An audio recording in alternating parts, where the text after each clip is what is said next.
My husband's family sat at the head table laughing at my mother's accent. They called her the help. They whispered about her clothes. And my husband, the man I had loved for 6 years, said absolutely nothing. What none of them knew was that my mother owned the building they were standing in, and before that night was over, they were going to find out.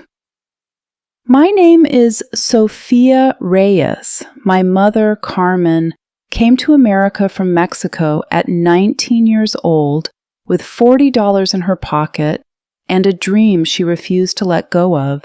She cleaned houses, she washed dishes, she worked double shifts at a diner where customers sometimes left no tip and plenty of attitude. But every single night, no matter how tired she was, she sat at our kitchen table and helped me with my homework. She always said the same thing, "Mija, and they can take everything from you, but never your education, never your mind." I believed her. I studied harder than anyone I knew. Scholarships paid for college.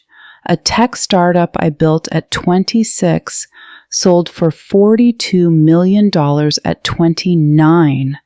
By 31, I had quietly invested in real estate across the city, apartment buildings, commercial spaces, and one very elegant event venue in downtown Chicago. I never talked about money. That was my mother's lesson, too. Sophia, loud money is scared money. I met James Whitfield at a conference 3 years ago. He was charming, educated, and seemed genuinely different from the wealthy men I had encountered before. When I told him about my background, my mother, the cleaning jobs, the diner, he held my hand and said, "That makes you more impressive, not less." I fell in love with those words. I should have paid more attention to his family. The Whitfields were old Chicago money. His father ran a prestigious law firm. His mother chaired 3 charity boards and never let anyone forget it. His sister Victoria had never worked a day in her life and wore that fact like a badge of honor. From the moment they met my mother, I saw it. The polite smiles that disappeared too quickly. The way Victoria looked at Carmen's hands, rough from years of work, and then looked away. The way James's mother, Eleanor, spoke loudly and slowly to Carmen as if she couldn't understand English. Carmen smiled through all of it. She always did. The engagement party was held at a rooftop venue in River North. 300 guests, open bar, a jazz quartet. James's family had planned everything, deliberately excluding my mother from a single decision. I arrived with Carmen, who wore a beautiful burgundy dress she had saved up for. She looked elegant. She looked proud.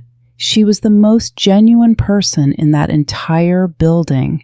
Within an hour, I noticed she was gone from the main area.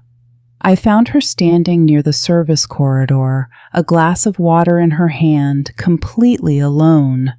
Victoria and 2 of her friends stood nearby, not even pretending to whisper.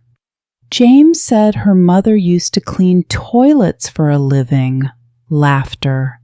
And now she's supposed to be family? Can you imagine? More laughter. Someone should tell her the help uses the back entrance. My mother's jaw tightened slightly. Just slightly. But I knew that face. And I had seen it 1,000 times. Every time someone underestimated her, dismissed her, tried to make her feel small. She had spent a lifetime absorbing cruelty with quiet dignity. Not tonight. I walked to my mother and took her hand gently. Then I turned and walked straight to the center of the room. I picked up a champagne glass and tapped it twice. The jazz stopped. 300 faces turned toward me. "Thank you all for coming tonight," I said calmly. James smiled from across the room, thinking I was about to give a toast. I need to share something important, because apparently some people here need a history lesson. The smile faded.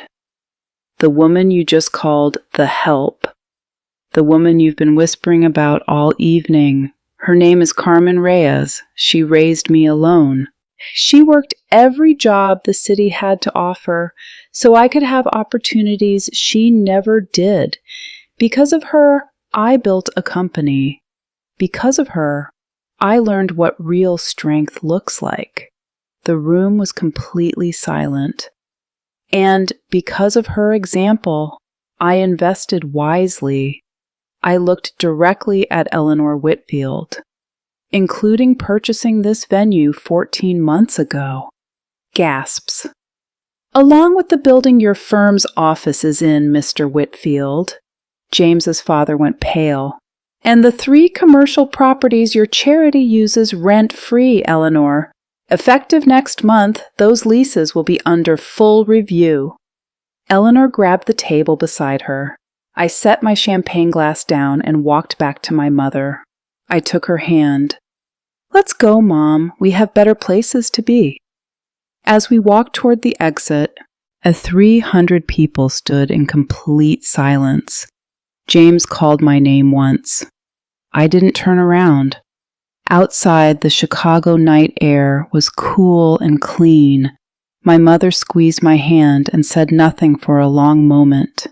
Then she looked at me with tears in her eyes. Not sad tears, proud tears. Mija, she whispered. I know, Mom, I said.